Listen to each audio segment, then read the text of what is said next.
Son las 7:08 de la mañana y vamos a aprovechar para conversar esta mañana, valga la redundancia, con Iván Lanegra, politólogo y secretario general de la Asociación Civil Transparencia, que hay que decirlo siempre ha funcionado con mucha responsabilidad tratando de poner paños fríos en coyunturas como la que estamos viviendo en estos momentos. Iván, ¿cómo estás? Qué gusto escucharte. Muy buenos días. Muy buenos días, Patricia. Muy buenos días, Carlos. ¿Cómo están? ¿Cómo está, Iván? Bueno, Iván, hemos vivido días realmente angustiantes, complicados. La población se ha sentido como con desasosiego, diría yo, sobre no saber cuál va a ser su futuro. Finalmente tenemos un presidente del Congreso ratificado, una ministra que no fue censurada y el presidente Vizcarra todavía tiene algunas cosas que explicar. ¿Cómo definirías el panorama político en estos instantes? ¿Frágil? ¿Empezó a calmarse la cosa? Sí, sigue siendo un panorama con incertidumbre, ¿no? Porque aunque se han tomado algunas decisiones que ya van aclarando algunas situaciones particulares de algunos de los involucrados en todos estos hechos que hemos conocido, todavía hay temas pues abiertos, ¿no? Desde luego debe seguir el tema de las investigaciones sobre los sucesos ocurridos, ¿no? Que se han revelado con los audios. Además, hay muchas personas que han sido mencionadas, ¿no? Al parecer sin mucha base, pero eso tiene que ser debidamente investigado, aclarado, todo lo que corresponda. También la agenda del Parlamento, ¿no? Sigue todavía abierta. El día de ayer se ha estado discutiendo el tema del dictamen sobre financiamiento político, pero se ha pasado el tema para el día jueves. Y hay que recordar que ya los días que están quedando para el tema de la aprobación de esta reforma se van acortando.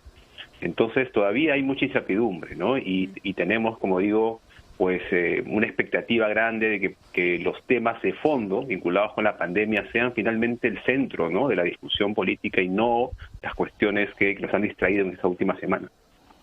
Iván, en el caso de la vacancia presidencial, lo más probable, obviamente hay que esperar lo que ocurre el viernes, pero lo más probable por la posición de líderes políticos de partidos representados en el Congreso es que no prosperaría.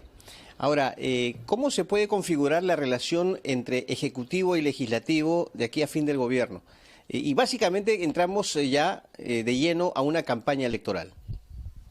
Sí, efectivamente van a haber, creo, tres momentos, ¿no? Un momento que es la continuación de los sucesos de esta semana, que seguramente pues nos acompañará hasta fin de año. O sea, va a ser una relación complicada, difícil, vinculado con las tareas del Congreso, que seguramente seguirán planteando proyectos de ley que el Ejecutivo rechazará, otros temas vinculados con la colaboración que requieren en los temas de investigaciones y fiscalización, que va a ser siempre muy tenso, y luego a partir de diciembre seguramente toda la atención va a correr hacia el lado de las elecciones. Entonces ese es otro momento completamente diferente. Y el último momento será después de las elecciones, ya el próximo año, en el periodo de transición, ¿no? Es decir, ya el momento en el cual sabemos quién es el próximo gobierno y el proceso de transición hacia él seguramente será ya un momento diferente. Uh-huh. Y, Iván, ¿qué pronósticos tienes para la relación ejecutivo-legislativo? No parecen ir todavía por vías muy de amistad, digamos. Ayer la ratificación masiva del Congreso al presidente, del Congreso al señor Merino, creo que ha sido un gesto hacia el presidente y hasta ahora, y si bien también ha sido un gesto no censurar a la ministra de Economía, hasta ahora pareciera que la comunicación se mantiene demasiado áspera. ¿Puede Vizcarra, el presidente Vizcarra, gobernar en estas circunstancias?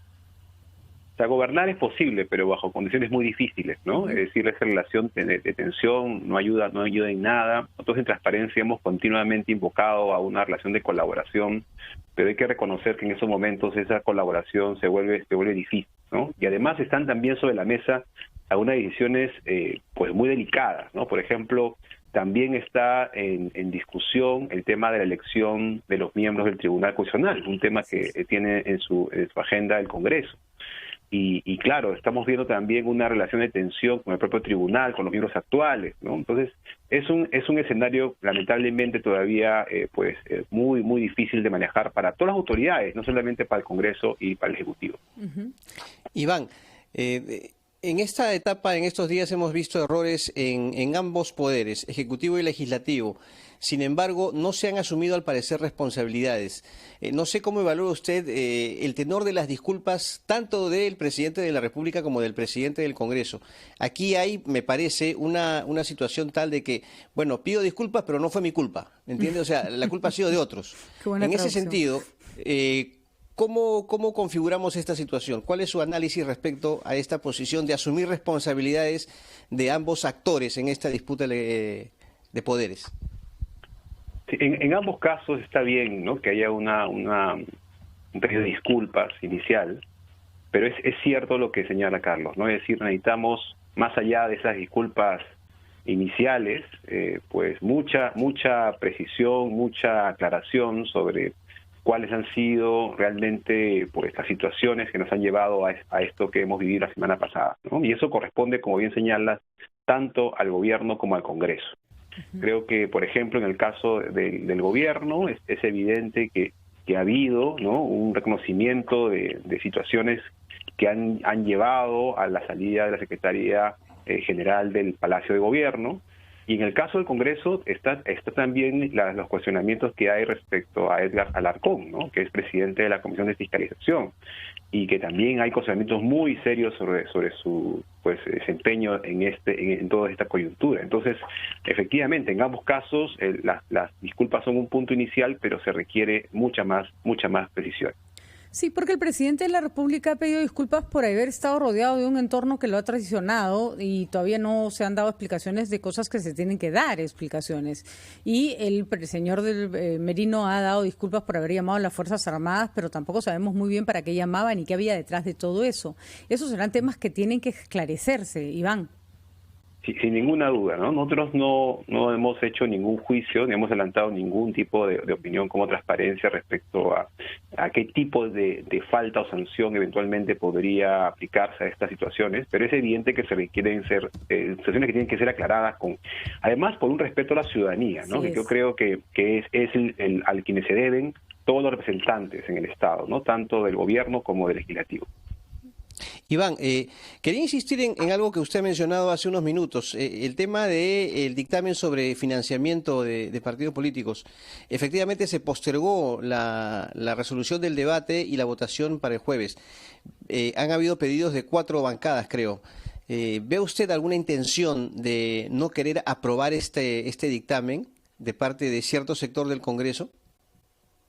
Bueno, nos sorprendió que hubiera esta postergación porque el dictamen ya venía con un consenso obtenido en la Comisión de Constitución. Ajá. Y las razones que se han dado para esta postergación de la votación es una oposición al menos a 2 temas, ¿no?, que sí son preocupantes, ¿no? Un tema tiene que ver con las sanciones que se originan por incumplir con las normas sobre financiamiento.